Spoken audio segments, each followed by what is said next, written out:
네, 오늘 말씀은 에스라서 8장 말씀입니다. 에스라 8장 말씀입니다.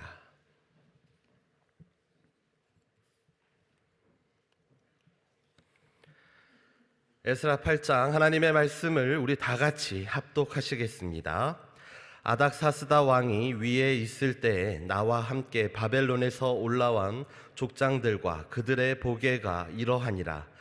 비느하스 자손 중에서는 게르솜이요, 이다말 자손 중에서는 다니엘이요, 다윗 자손 중에서는 핫두스요, 스가냐 자손 곧 바로스 자손 중에서는 스가랴니, 그와 함께 족보에 기록된 남자가 150명이요 바함 모압 자손 중에서는 스라히야의 아들 엘여호에네니, 그와 함께한 남자가 200명이요 스가냐 자손 중에서는 야하시엘의 아들이니 그와 함께한 남자가 300명이요 아딘 자손 중에서는 요나단의 아들 에벳이니 그와 함께한 남자가 50명이요 엘람 자손 중에서는 아달리야의 아들 여사야니 그와 함께한 남자가 70명이요 스바랴 자손 중에서는 미가엘의 아들 스바랴니 그와 함께한 남자가 80명이요 요압 자손 중에서는 여히엘의 아들 오바댜니 그와 함께한 남자가 218명이요 슬로밋 자손 중에서는 요시비아의 아들이니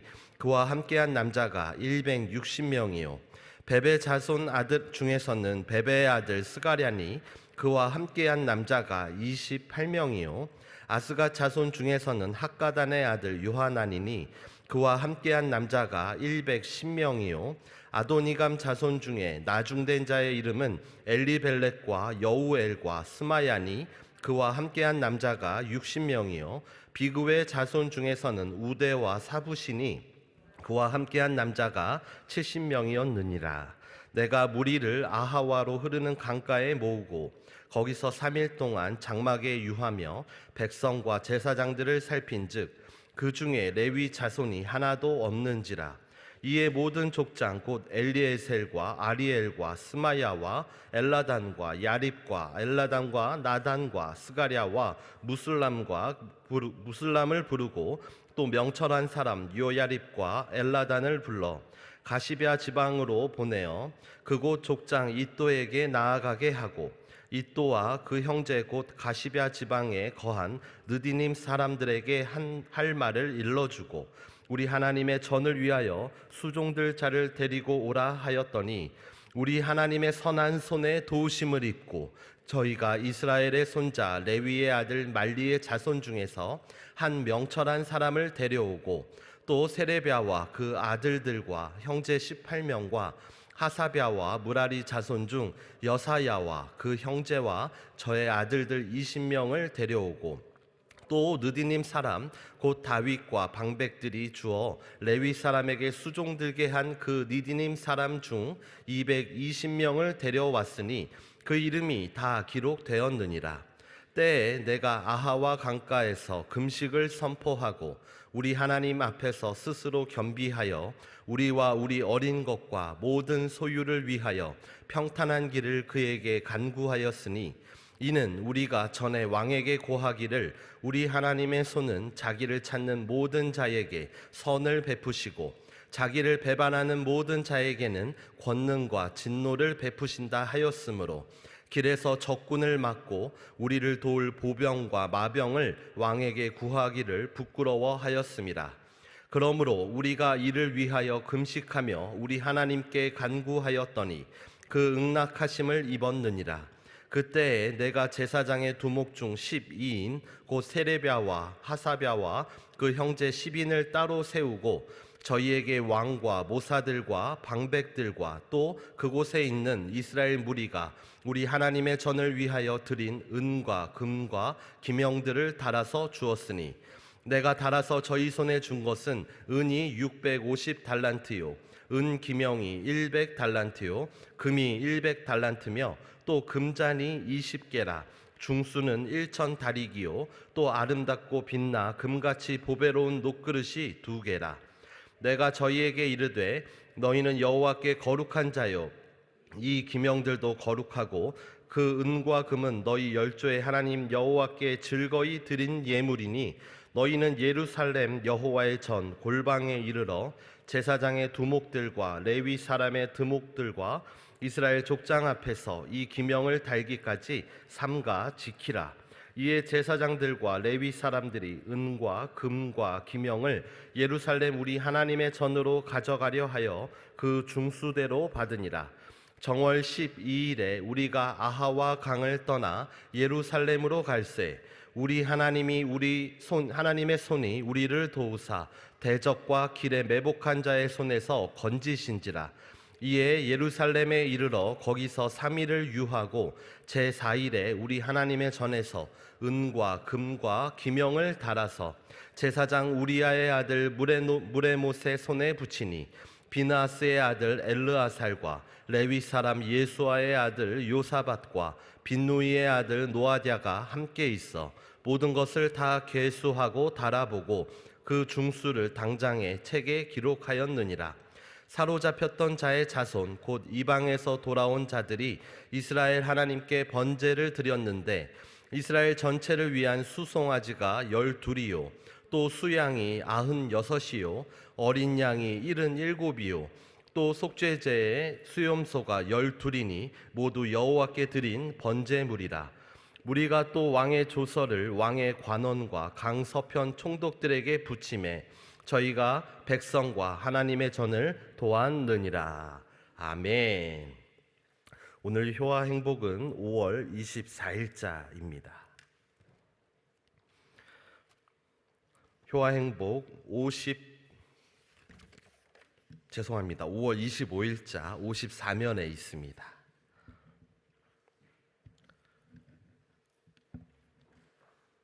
오늘 효와 행복의 제목은 하나님과 동행하는 삶입니다. 요절 말씀은 31절 말씀입니다. 합독하시겠습니다. 정월 12일에 우리가 아하와 강을 떠나 예루살렘으로 갈새 우리 하나님의 손이 우리를 도우사 대적과 길에 매복한 자의 손에서 건지신지라. 아멘. 에스라는 믿음의 사람이었다. 그는 2차 귀환길에 오르기에 앞서 레위인과 성전 봉사자가 한 명도 귀환길에 오르지 않았음을 발견한다. 그들은 예루살렘에 돌아가서 실시할 율법 교육과 성전 제사 제도의 회복을 위해 꼭 필요한 사람들이었다. 그래서 에스라는 레위인과 성전 봉사자들을 불러서 함께 귀환길에 오른다. 에스라의 이러한 모습은 하나님 중심, 말씀 중심의 신앙인의 모습을 보여준다. 그리고 에스라의 귀환길에서 닥쳐올 여러 위험에도 불구하고 아닥사스다의 강력한 보병과 마병의 호위를 요청하지 않았다. 그저 도중에 만날지 모르는 약탈자들에 대한 대비책으로 헌물 관리자를 선정했을 뿐이다.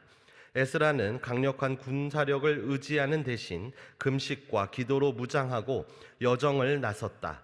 이것은 하나님께서 귀환길을 이끄시는 주인이심을 고백하는 신앙의 표현이다. 출애굽 당시 불기둥과 구름기둥으로 백성의 한 가운데서 동행하시던 그 하나님을 모시고 귀환하고자 했던 것이다. 하나님과 동행하는 신앙인은 성공할 수밖에 없고 하나님께 감사할 수밖에 없다. 하나님의 은혜로 바벨론을 떠난 지 약 4개월 만에 에스라와 2차 귀환자들은 성공적으로 예루살렘에 도착했다. 무사히 도착한 백성은 바벨론에서 가져온 헌물을 성전에 바쳤으며 1차 귀환 때와 마찬가지로 모든 일을 계획하시고 여정을 인도하신 하나님께 번제와 속죄제를 드렸다.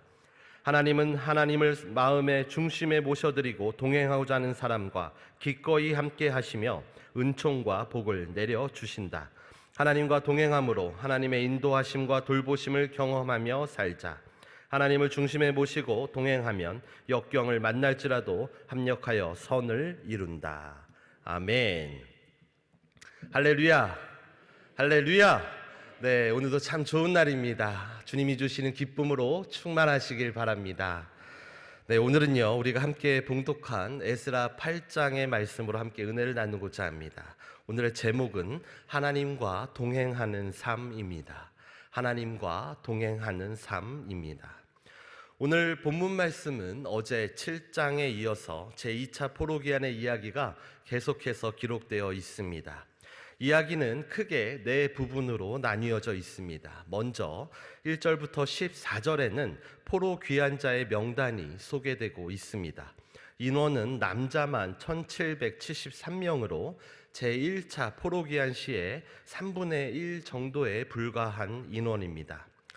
15절에서 20절에는 에스라는 백성들과 함께 이스라엘을 향하던 중 제사장들 가운데 레위 자손이 없음을 발견하고 잠시 멈춰 성전 제사를 감당할 레위인들과 느디님 사람들을 불러 모으는 장면이 기록되어 있습니다. 이어서 21절에서 34절에는 금식으로 기도하고 제사장들에게 성전에서 쓸 은과 금과 각종 기명 곧 기구들을 넘겨주는 장면이 기록되어 있습니다. 그리고 끝으로 35절에서 36절에는 유다 본토에 당도하여서 가장 먼저 여호와 하나님께 번제와 속죄제를 드리는 장면이 기록되어 있습니다. 에스라는 2절에서 그와 함께 온 사람들을 소개할 때 먼저 제사장들과 다윗의 후손들을 열거합니다. 제사장들과 왕가의 후손들이 있었다는 것을 앞세운다기보다는 그만큼 그들의 역할이 중요하다는 것을 암시하고 있는 것입니다. 신앙개혁 운동, 곧 예루살렘 성전의 제사 회복과 율법 교육이 최우선이라는 것이며 2차 귀환을 통한 하나님의 계획하심도 바로 이와 같았습니다. 여기에서 나오는 다니엘이 있는데요. 이 다니엘은 우리가 알고 있는 느부갓네살 왕의 꿈을 해몽한 다니엘이 아니고 동명이인입니다. 에스라는 우리에게 익숙한 다니엘보다 약 150년가량 이후의 사람이니 혼동이 없으시길 바랍니다. 다윗 왕가에서 1차로 귀환한 대표적인 인물은 스룹바벨입니다. 그의 후손 중에 핫두스라는 사람이 언급되고 있는데 그는 스룹바벨의 후손입니다. 성경학자들의 연구에 의하면 한 세대를 약 25년으로 잡는다면 핫두스는 스룹바벨의 대략 4세대쯤 되는 인물로 추정하고 있습니다. 이스라엘은 3차에 걸쳐 유대로 귀환하게 됩니다. 이와 유사하게 포로로 끌려가는 것도 3차에 걸쳐서 끌려갔습니다. 1차로 끌려간 때가 주전 605년으로 그때 우리가 익숙한 다니엘서에 다니엘이 바벨론으로 잡혀갑니다. 다니엘은 출생연도와 사망연도가 밝혀지지 않아서 포로로 잡혀갈 때의 나이를 정확히 알 수는 없고 대략 12세에서 15세의 나이로 추정하고 있습니다. 이유는 당시 이스라엘에서는 12살 때 성년 의식을 행했으며 소년 다니엘, 이와 같은 소년이란 표현은 보통 15세에서 20세까지의 청소년을 뜻하기 때문입니다. 주후 597년경에는 2차로 포로로 끌려가게 되는데 2차로 포로로 끌려간 사람 중에 대표적인 인물은 에스겔입니다. 에스겔은 포로로 잡혀갈 때의 나이가 25세였습니다. 스스로 30세에 소명을 받았다고 고백하였고 그 해에는 바벨론으로 잡혀온 지 5년 뒤라고 했기 때문에 잡혀갔던 나이는 25세로 우리는 알 수가 있습니다. 본문의 에스라가 귀환한 2차 포로 귀환 시기는 주후 458년입니다. 만약 그때 다니엘과 에스겔이 에스라와 함께 귀환했다면 다니엘의 나이는 161세였고 에스겔은 164세였을 것입니다. 이를 통해서 에스라가 귀환한 시간은 1차로 포로로 끌려갔던 때와 약 150년, 곧 147년의 차이가 있음을 알 수가 있습니다. 따라서 에스라와 함께 이스라엘로 돌아오는 사람들은 포로로 잡혀간 1세대들이 아님이 분명해집니다. 한 세대를 약 25년으로 잡는다면 적어도 3세대에서 4세대의 사람들이 2차 포로 귀환 때 유다 땅으로 향했던 것입니다. 스룹바벨의 1차 귀환과 에스라의 2차 귀환의 인원수는 많은 차이가 있습니다. 하지만 그 의미는 매우 다르다고 볼 수 있습니다. 1차 귀환 때 무리 중에서는 포로기 1세대들이 있었습니다. 비록 나이가 많더라도 꿈에도 그리던 고향 땅을 염원하면서 가족들을 독려해 귀향한 가정들도 분명히 있었을 것입니다. 하지만 2차 귀환은 1차 귀환 때보다 60년가량의 세월이 흐른 후였습니다. 1세대들은 거의 세상을 떠났을 것으로 보이고 혹여 살아있다 하더라도 고령의 장거리 여행은 엄두를 내지 못했을 것입니다. 따라서 2차 귀환자들은 이스라엘 땅을 한 번도 밟아보지 못한 사람들이었습니다.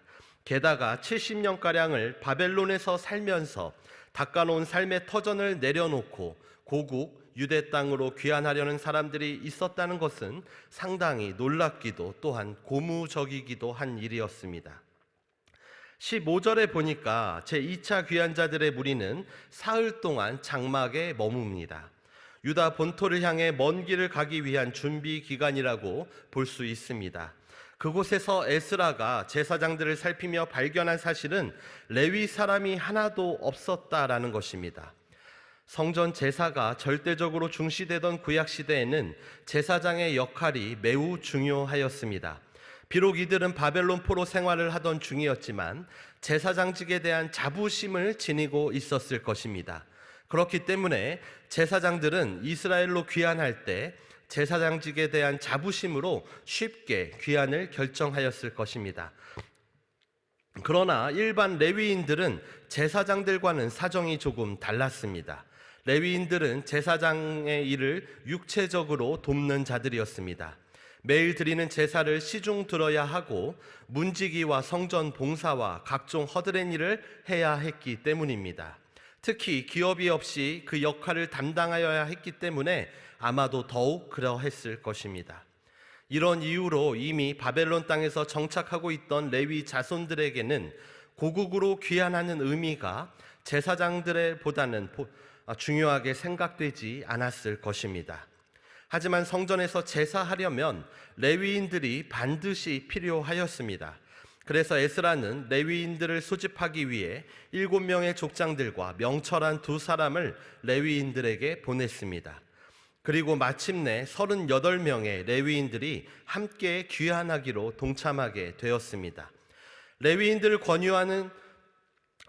권유하여서 귀환에 동참시키는 과정에서 우리는 에스라의 신앙관을 발견할 수 있습니다. 18절에서 19절 말씀을 보면 우리 하나님의 선한 손에 도우심을 입고 저희가 이스라엘의 손자 레위의 아들 말리의 자손 중에서 한 명철한 사람을 데려오고 또 세랴랴와 그 아들들과 형제 18명과 하사랴와 무라리 자손 중 여사야와 그 형제와 저희의 아들 20명을 데려오고 라고 말씀하고 있습니다.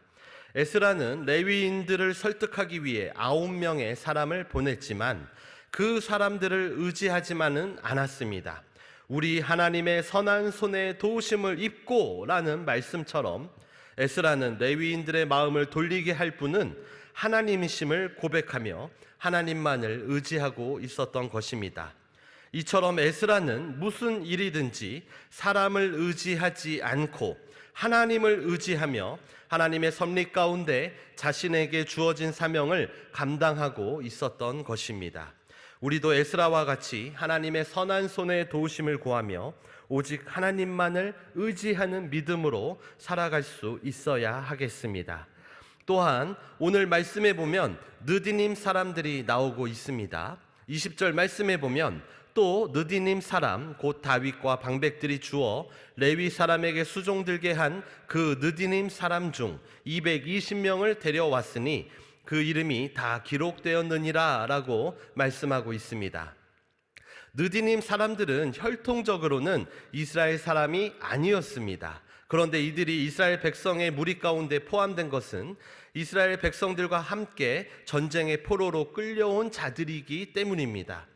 이스라엘은 이전부터 이들을 성전에서 번제에 필요한 나무를 쪼개게 하고 물두멍에 필요한 물을 길러 나르는 등 주로 허드렛 일에 참여시켰습니다. 말하자면 레위인들을 도와서 성전에서 육체적인 노동을 하는 노예와 같은 자들이 바로 느디님 사람들이었습니다. 느디님 사람들은 이스라엘 사회에서 마치 노예와 같이 여겨지며 대접받지 못하는 부류였기 때문에 이들에게 있어서는 어쩌면 바벨론에서 생활하는 것이 유다 땅으로 돌아가는 것보다 더 나았을지도 모릅니다. 그럼에도 불구하고 느디님 사람들은 바벨론 생활을 포기하고 이스라엘 백성들과 함께 유다 땅으로 귀환하고 있습니다. 그 이유는 그들의 신앙 때문이었습니다. 인간적으로 생각해 본다면 이들은 바벨론에서 생활하는 것이 훨씬 더 낫고 합당해 보입니다. 그러나 그들은 믿음을 쫓아 나아가게 됩니다. 진정한 믿음은 아무리 내 눈앞에 보이는 이익이 있다 할지라도 그것을 내려놓고 주님을 향해 나아가는 것이 바로 진정한 믿음인 것입니다. 믿음은 은혜로 말미암는 것이고 은혜의 결과는 헌신으로 이어지기 때문입니다. 그래서 로마서 12장 1절에는 그러므로 형제들아 내가 하나님의 모든 자비하심으로 너희를 권하노니 너희 몸을 하나님이 기뻐하시는 거룩한 산 제사로 드리라. 이는 너희의 드릴 영적 예배 곧 마땅한 예배니라 라고 말씀하고 있는 것입니다. 우리들도 하나님의 은혜로 말미암아 믿음을 가진 자로서 하나님을 위해서라면 희생하고 헌신할 수 있는 마음의 자세를 가질 수 있어야 할 것입니다. 이렇게 해서 하나님의 성전에 필요한 레위인과 느디님 사람들을 동참하게 한 에스라는 고국으로 귀한 준비를 하는데 그는 먼저 영적인 준비를 하고 있습니다. 21절 말씀에 보면 때에 내가 아하와 강가에서 금식을 선포하고 우리 하나님 앞에서 스스로 겸비하여 우리와 우리 어린 것과 모든 소유를 위하여 평탄한 길을 그에게 간구하였으니 라고 말씀하고 있습니다. 귀환하는 데 필요한 모든 준비에 앞서 에스라는 하나님께 겸손히 기도로 준비하였습니다. 그가 수많은 이스라엘 백성들을 올바르게 이끌 수 있었던 원동력은 바로 기도였습니다. 우리들도 에스라처럼 모든 일을 겸손히 하나님께 기도로 준비하는 자들이 되어야 할 것입니다. 이제까지의 기독교 역사를 살펴볼 때 기독교의 위대한 영적 부흥 운동은 모두가 하나같이 기도하는 사람을 통해서 시작되었습니다. 그러므로 우리가 성령의 충만함을 받아 이 땅 위에 하나님의 위대하신 역사에 쓰임받기를 원하신다면 우리는 항상 기도에 힘써야 할 것입니다. 이처럼 에스라는 예루살렘으로 돌아가는 여행길을 위해 금식하며 하나님께 간구했을 뿐만 아니라 예루살렘으로 귀환하는 모든 준비도 철저히 하였습니다. 에스라는 제사장의 우두머리 중에서 12명의 사람을 별도로 세웠습니다. 그리고 그 12명의 사람들에게는 하나님께 드릴 값비싼 예물을 책임지는 중책을 맡겼습니다. 에스라 일행이 예루살렘을 향해 간 길은 아주 먼 여행길이었습니다. 어제 읽은 에스라 7장 9절 말씀을 보면 에스라 일행은 첫째 달 초하루에 바벨론을 떠나서 다섯째 달 초하루에 예루살렘에 도착합니다. 예루살렘으로 가는 길은 4개월이나 소요되는 멀고 먼 여행길이었던 것입니다. 그 여정에서 만나는 가장 큰 위험은 여행자들을 노리는 도적들입니다. 그래서 오늘 본문 31절에 보면 이들을 대적과 길에 매복한 자라고 표현했습니다. 만약 여행길에서 도적들을 만나게 되면 하나님께 드릴 값비싼 예물을 빼앗길 뿐만 아니라 사람의 목숨까지도 위험에 처할 수 있기 때문입니다. 그래서 에스라는 길을 떠나기 전에 금식하며 하나님의 도우심과 보살핌을 간구했던 것입니다. 에스라는 예루살렘으로 가는 여정에서 보병과 마병을 가진 바사왕과 그의 강력한 군대를 의지하지 않았습니다. 에스라는 오직 하나님만을 의지했습니다. 하나님을 의지하는 믿음으로 나아갔기 때문에 그 결과 아무런 사고 없이 무사히 예루살렘에 도착할 수 있었던 것입니다. 에스라가 등장한 에스라서 7장부터 오늘 본문 8장까지 보면 에스라가 행한 모든 것이 순조롭고 형통하게 이루어졌습니다. 그러나 에스라가 하나님의 인도하심으로 순조롭게 도착한 예루살렘은 심각한 문제를 안고 있었습니다. 예루살렘이 안고 있는 심각한 문제는 앞으로 읽게 될 9장과 10장에 상세히 기록되어 있는데 바로 이방 여인들과의 통혼이었습니다. 에스라는 이를 바로잡아 하나님을 기쁘시게 하기 위한 소망을 품고 결단하여 노력하고 애쓰는 자였습니다. 하나님께서는 그런 에스라와 함께 하셔서 그를 형통한 길로 인도하시고 마침내 예루살렘으로 보내셔서 예루살렘 안에 있는 죄악의 문제를 해결하게 하셨습니다. 사람들은 순조롭게 인생을 살아가며 형통의 길을 걸어가기를 누구나 원하고 있습니다. 그러나 우리의 목적이 형통한 길을 가는 것 그 자체에 두어서는 형통한 길을 갈 수가 없습니다. 우리가 신앙생활을 하는 것은 편안하게 살기 위해서가 아니라 하나님께서 나에게 원하시는 것을 이루어 드리기 위함입니다. 이것이 바로 우리가 살아가야 할 목적과 인생의 방향이 되어야 합니다. 하나님께서는 지으신 목적대로 살아가고자, 하나님이 원하시는 것을 이루어 드리고자 애쓰고 애쓰는 자들에게 함께 하십니다. 그리고 함께 하시는 자들을 또한 형통케 하십니다. 창세기 39장 2절에서 3절 말씀에 여호와께서 요셉과 함께 하심으로 그가 형통한 자가 되어 그 주인 애굽 사람의 집에 있으니 그 주인이 여호와께서 그와 함께 하심을 보며 또 여호와께서 그의 범사에 형통케 하심을 보았더라 라고 말씀하고 있습니다. 하나님을 영화롭게 하는 일에, 하나님을 기쁨으로 충만케 하는 일에 애쓰고 노력하는 자들에게, 또한 그 부르심에 합당하게 살아가고자 노력하는 이들에게는 하나님이 함께 하심으로 형통함의 복을 부어 주십니다. 그 형통함의 복은 그가 밟는 땅마다, 앉는 자리마다, 행하는 모든 일마다 충만하게 임하셔서 나아가 이방인들조차도 형통케 하는 복의 근원이 되게 하십니다. 복이 되는 복된 사람이 되게 하신다는 말씀입니다. 에스라는 자신이 해야 할 일을 하나님이 주시는 소망으로 깨달았습니다. 주신 소망대로 율법을 연구하고 준행하며 이스라엘에게 가르치기로 결단하여서 그렇게 하고자 애쓰고 노력하였기 때문에 하나님께서는 에스라와 함께 하시고 에스라로 형통케 하는 자가 되게 하셨습니다. 우리도 하나님께서 원하시는 목적이 무엇인지를 깨달아서 하나님의 뜻을 이루어 드릴 수 있는 우리 모두가 되시기를 예수님의 이름으로 축복합니다. 에스라와 같이 항상 주님의 인도하심과 도우심을 구하며 하나님을 의지하게 되시기를 예수님의 이름으로 축복합니다. 또한 어느 환경과 처지에 있든지 간에 항상 하나님의 목적을 이루어드리는 삶을 살아가도록 애쓰고 애쓰시는 성도 여러분이 되시기를 예수님의 이름으로 축복합니다. 그렇게 살아가는 것이 하나님과 동행하는 삶입니다. 그렇게 살아가고 애쓰고 애쓰는 자들에게는 하나님께서 함께 하셔서 복이 되는 복된 사람, 복이 되는 복된 교회로 살아가게 하실 것입니다. 기도하시겠습니다. 아버지 하나님, 감사합니다. 하나님께서 주신 소망이 우리 가운데 불타오르기를 원합니다. 항상 기도에 힘쓰게 하여 주시옵시고 주신 소망을 위하여 달려가는 힘을 쓰고 노력하고 애쓰고 애쓰는 자들이 되게 하여 주셔서 하나님이 함께 하심으로 말미암아 형통케 하는 자가 되게 하여 주옵시고 어느 곳에 있든지 간에 복이 되고 복된 사람, 복이 되고 복된 가정, 복이 되고 복된 교회가 될 수 있도록 인도하여 주시옵소서. 우리 주 예수 그리스도 이름으로 축복하며 기도드리옵나이다. 아멘. 하늘에 계신 우리 아버지여, 이름이 거룩히 여김을 받으시오며 나라의 임하옵시며 뜻이 하늘에서 이룬 것 같이 땅에서도 이루어지이다. 오늘날 우리에게 일용할 양식을 주옵시고 우리가 우리에게 죄 지은 자를 사하여 준 것 같이 우리 죄를 사하여 주옵시고 우리를 시험에 들게 하지 마옵시고 다만 악에서 구하옵소서. 대개 나라와 권세와 영광이 아버지께 영원히 있사옵나이다. 아멘.